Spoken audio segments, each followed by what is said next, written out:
Hey there, Karen. Thank you so much for joining me on Entrepreneur School. I am really excited to hear you talk about all things money mindset and some really unique strategies that we can use to tap into, see what I did there? Your the way that we're thinking about money. So welcome to the show.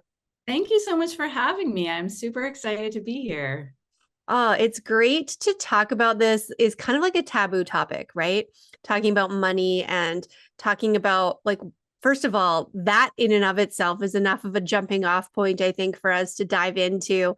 why do we think that we're not supposed to talk about money and why do we have so much like stigma around this and how does that then influence the way that we think about money and then the way that we're able to earn money and ask for money as entrepreneurs?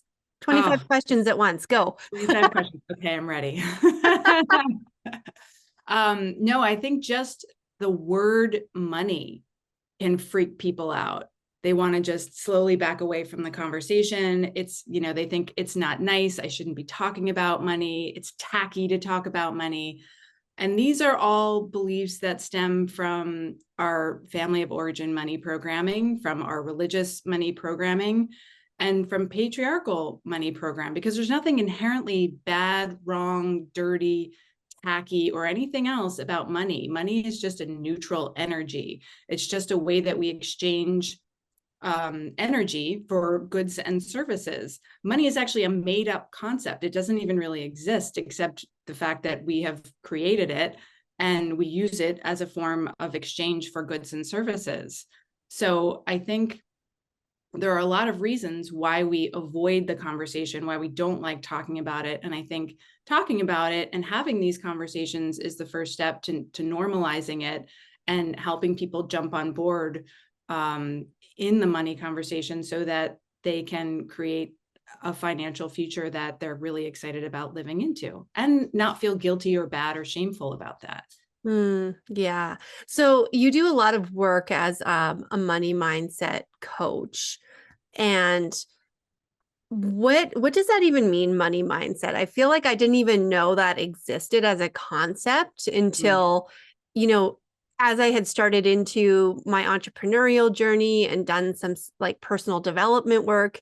Yeah. And I remember, like, I think I read the book, You're a Badass at Making Money by Jen Sincero. And I like gave it to my husband because there's another side of the belief system, which is like, oh, if you just fix your money mindset, you'll fix your financial situation.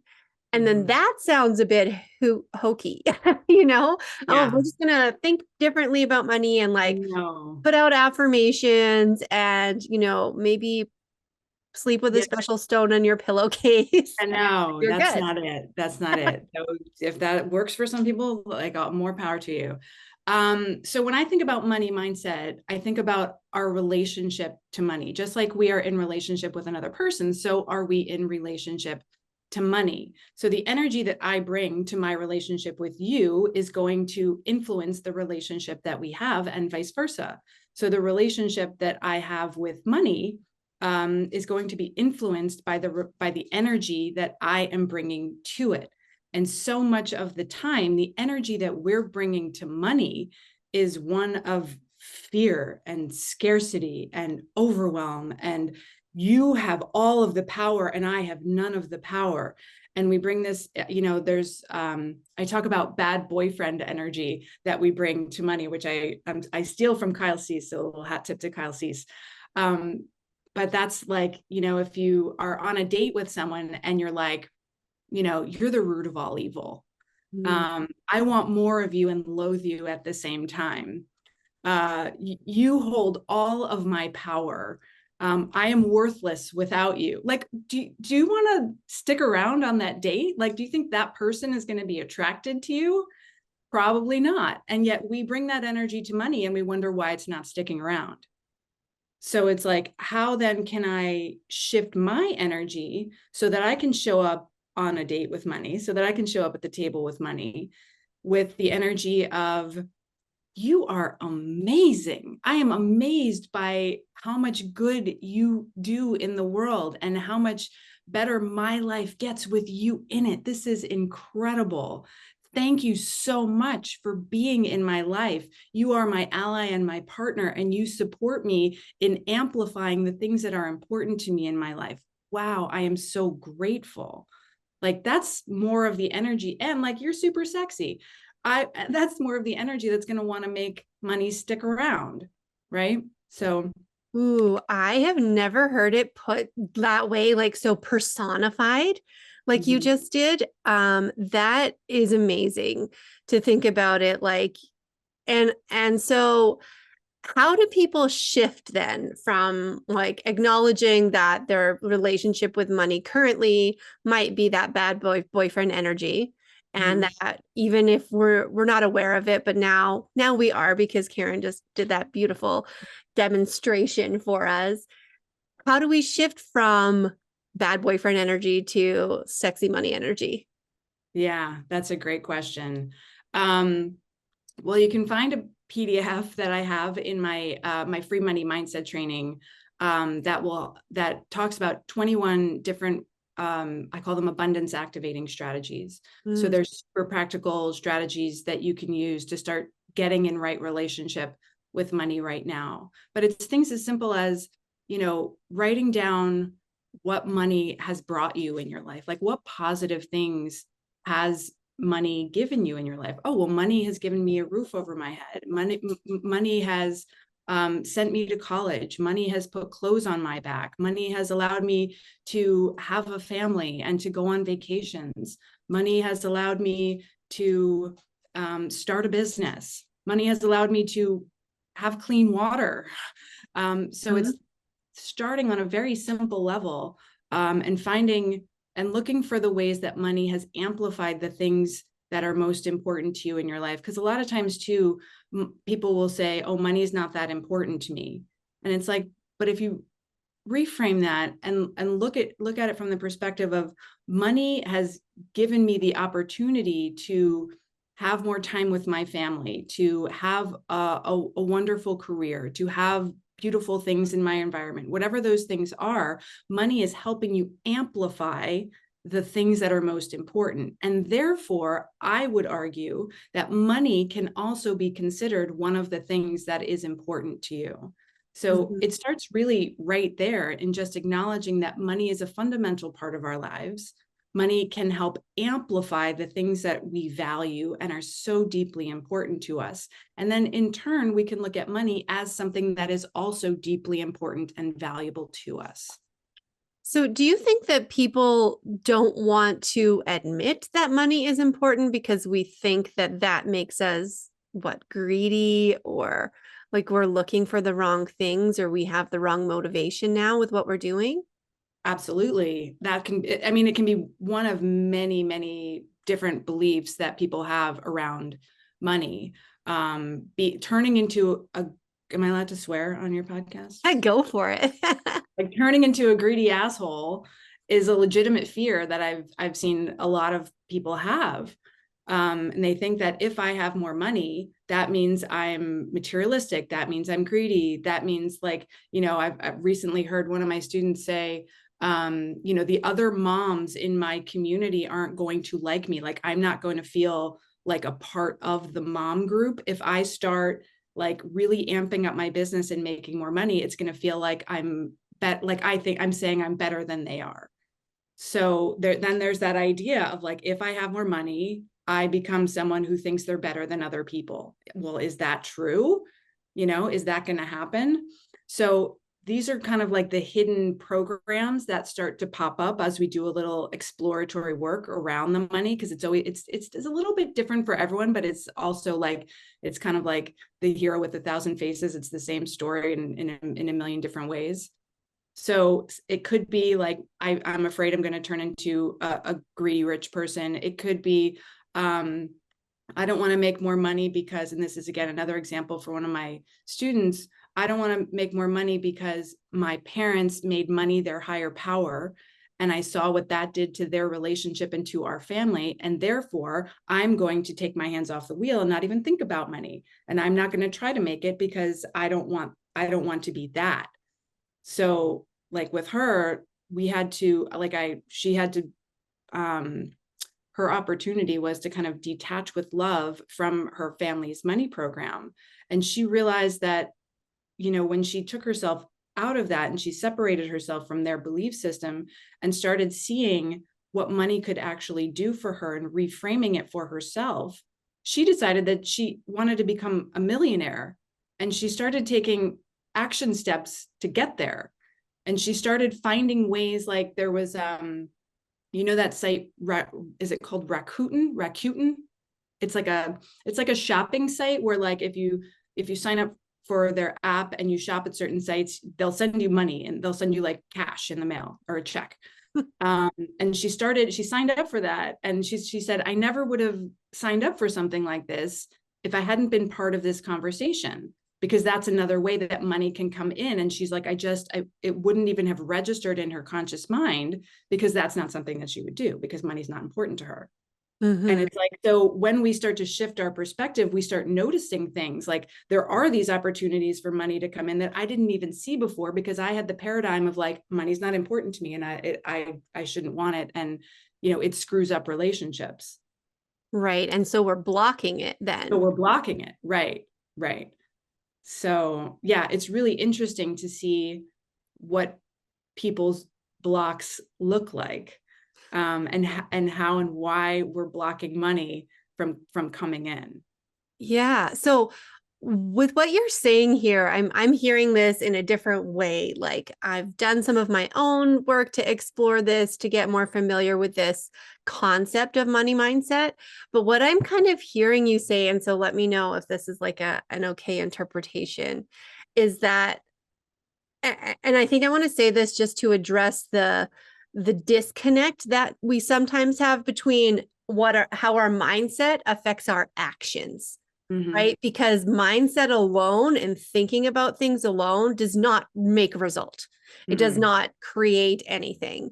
And so I think maybe that's where people sometimes might be like, well, whatever, like changing your mindset doesn't change your outcome, but changing your mindset changes the actions that you take, which then does change your outcome. Like your client you said, who was like, oh, I realized that I do want to become a millionaire. So therefore I'm going to open myself up to ideas and possibilities and explore different ways to actually bring money in, which I never would have done before. Because if I don't believe that I want to be a millionaire, then I'm not going to do anything about actually becoming one.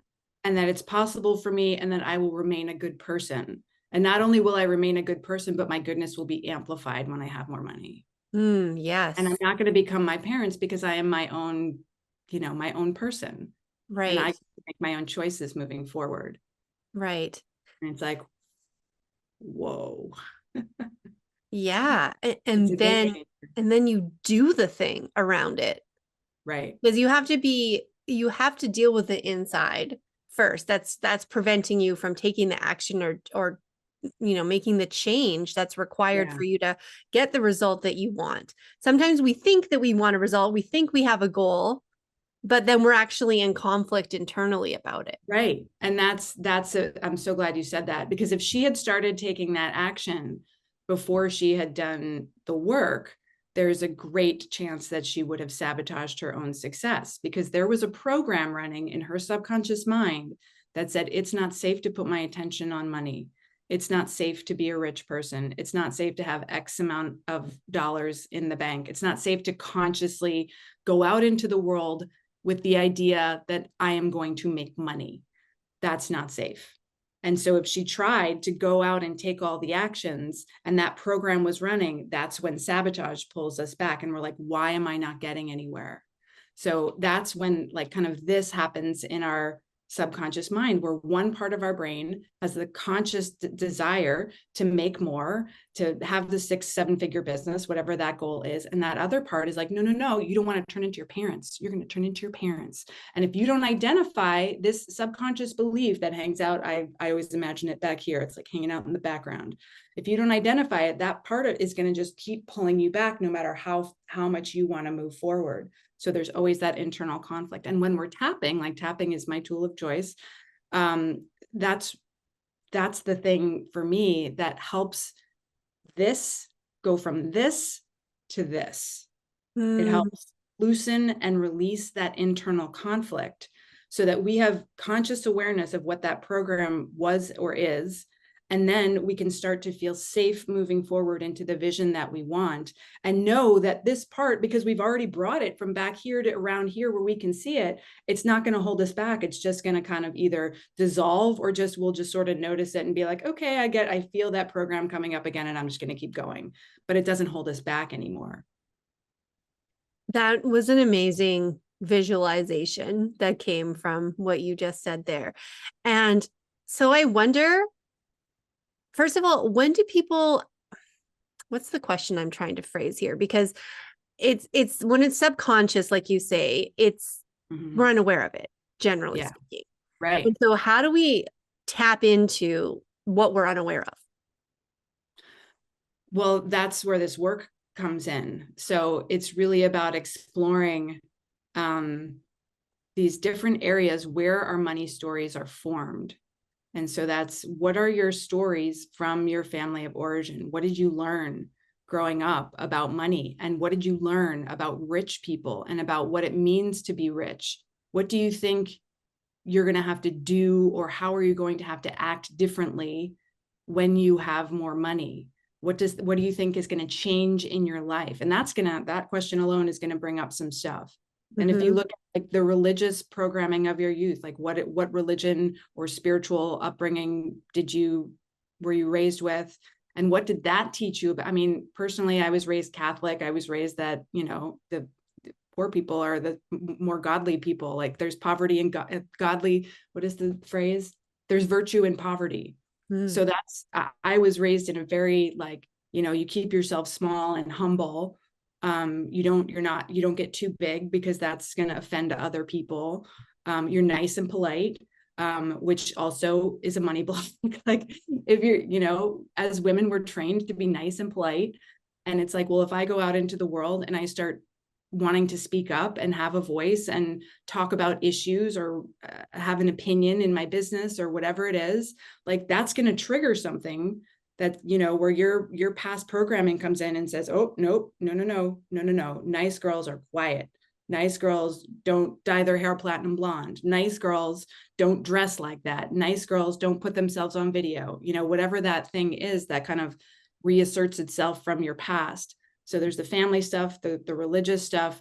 Then there's the societal and societal programming and programming from the media, which is like, how women have been portrayed to us through the images that we see in commercials and television and in movies and ads and things like that, and how rich people have been portrayed. And all of that has seeped into our subconscious mind. Like if you think about like, who are the villains in the movies? Like it's usually like the greedy rich people are the bad ones. And then it's like the heroes of the movie are like the suburban mom and dad who are living a lovely, humble life, and who don't have a lot of money, but they have their values intact. And it's not a good bad thing, but it's just something to notice, and we see it over and over and over again. And again, like what we see in terms of powerful women being reflected back to us. Like if you're over the age of 25 or 30, you've received a lot of messages about, what it's like to be a powerful woman in the world, and the consequences that you might face if you use your voice, if you are in a leadership position, if you try to run a company, if you are in the government, if you are a congressperson, whatever it is. It's like, you can't get it right. You can't, it's like you can't do it right one way. You can't do it right another way. And it's like this catch-22 of like, there's always going to be someone saying something about how we're doing it wrong. So it's the Barbie monologue. Yes, exactly. It is the Barbie monologue. But again, if we don't have awareness around that, and what those programs are specifically for us, those programs are going to be running our money show, because all of those things are contributing to our money mindset. Because if you want to make more money, you got to know who you are. You got to know what you want to say. You got to know your own worth. You got to be firm in your own value, and you got to believe in yourself. And it ain't easy out there. It's not easy, which is why community and tapping and having tools and resources to help us all move forward and move through these crazy programs. Yeah. Yeah. Like right away, I want to say, well, it's not easy to also, it's not easy to struggle financially. It's not easy to feel like you can't make it work out. So, which choose your hard, right? Right. I mean, that's a beautiful point.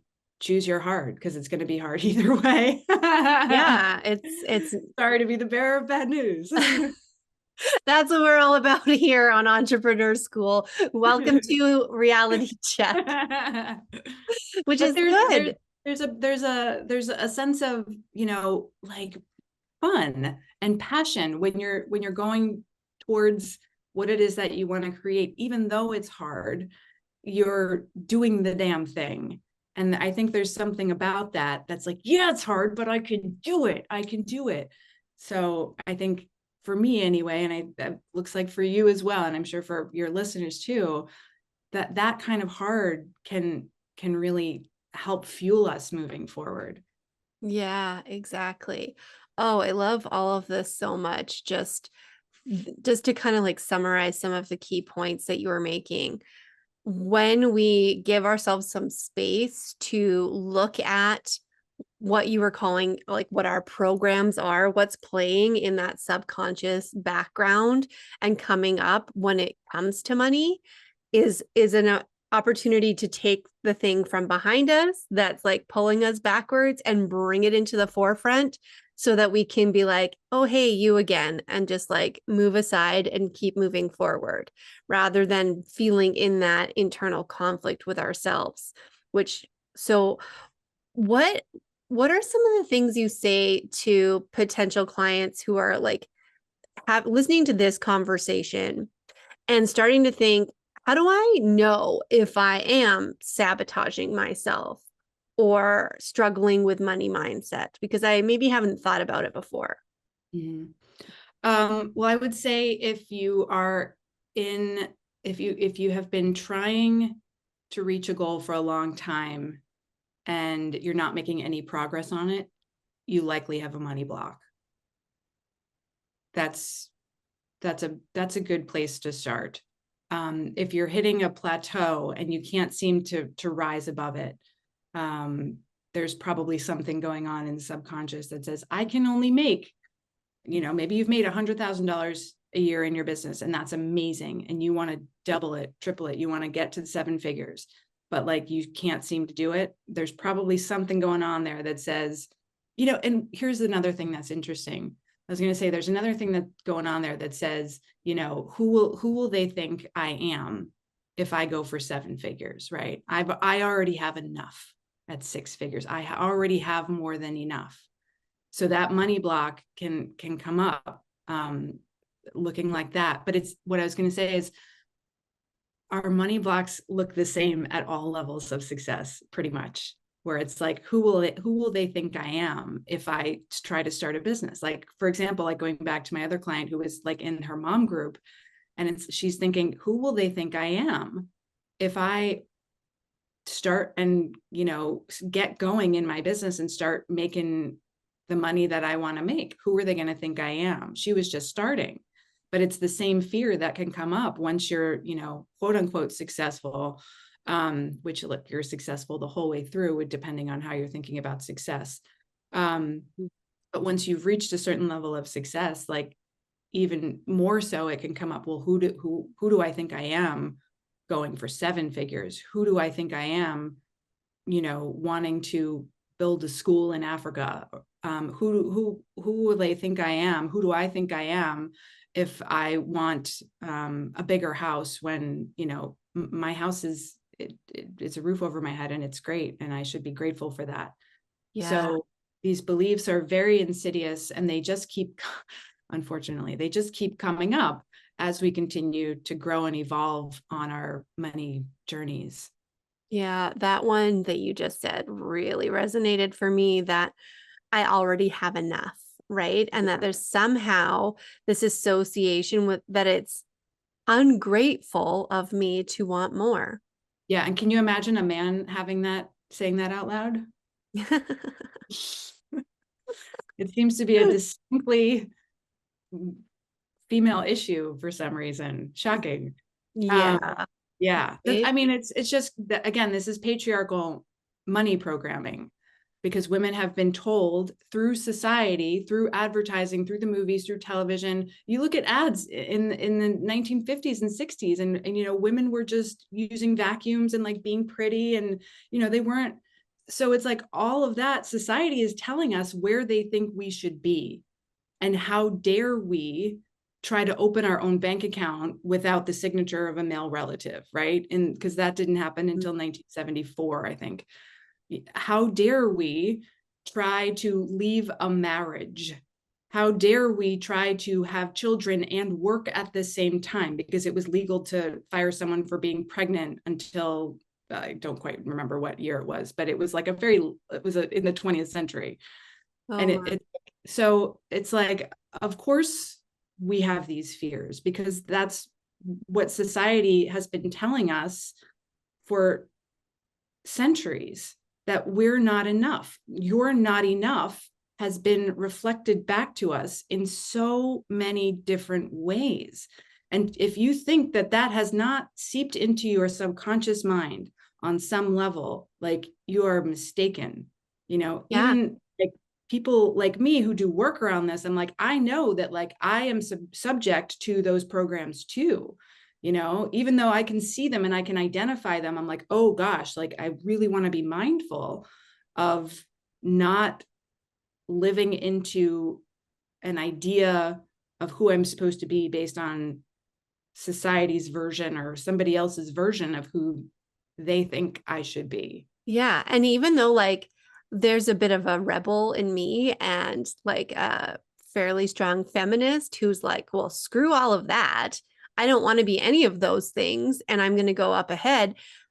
It doesn't mean it doesn't feel isolating, right? Like the No, it's isolation, the very fear isolating. of like being out on your own limb doing that, and also the fear Yeah. of looking like the rebel, like looking like you're doing things out of spite instead of out of like your own personal desire.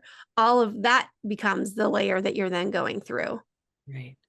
And this is why we need community. You Mm-hmm. know, like I have learned the hard way that we're not meant, especially as women, like we're not meant to do this alone. There are so many things out there that are so hard to move through and to process. And like you just go on Instagram and you see, you know, all the trolls and the mean comments and all that stuff. Like, we need each other to remind each other that it's safe to go out there and like, you fucking go out there and like do your thing, and I am here for you. And if you need to come back and cry it out, like we're going to do that. If you're going to have, you know, if you go out there and you do the thing and you're, you know, if it works or if it doesn't work, and then you come back and you have feelings either way, because you know, you could go out there and kick ass and like get the big results and then be like, oh my God, I'm terrified. And like all these feelings come up because like, who am I now?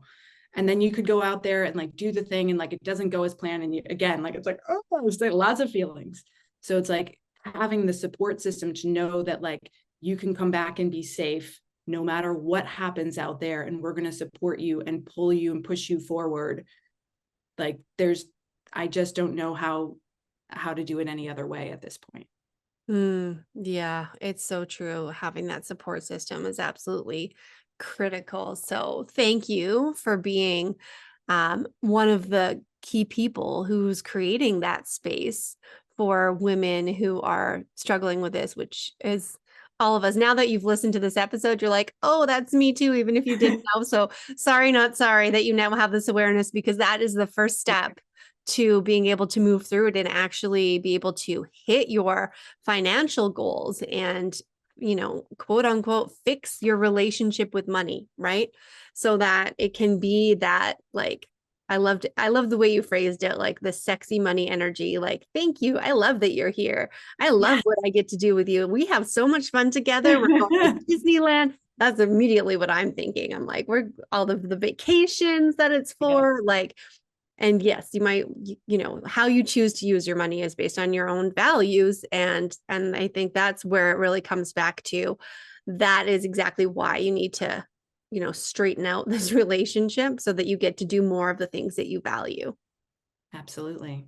Yeah, I So think good. that's So Karen, let everybody know where they can find you and where they can like learn more about this. And you mentioned your free gift, and tell us all about that.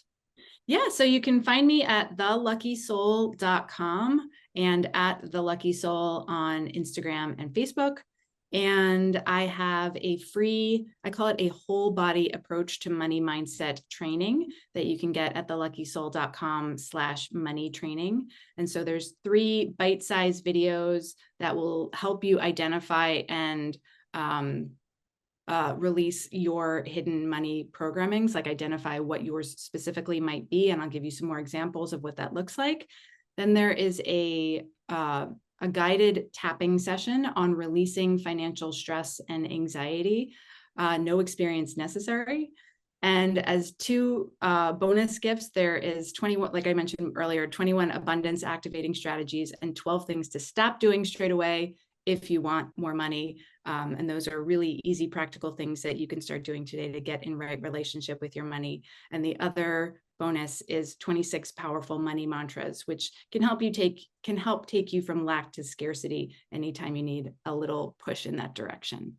And again, you can get at theluckysoul.com/money training. Amazing. I'm going to grab that. And the link is going to be in the show notes below. So please make sure to reach out and connect with Karen and take her up on this amazing resource that she's sharing. Thank you for being here. Thank you for sharing all of this brilliance and wisdom with us today. Thank you so much for having me, Kelly. This was a blast.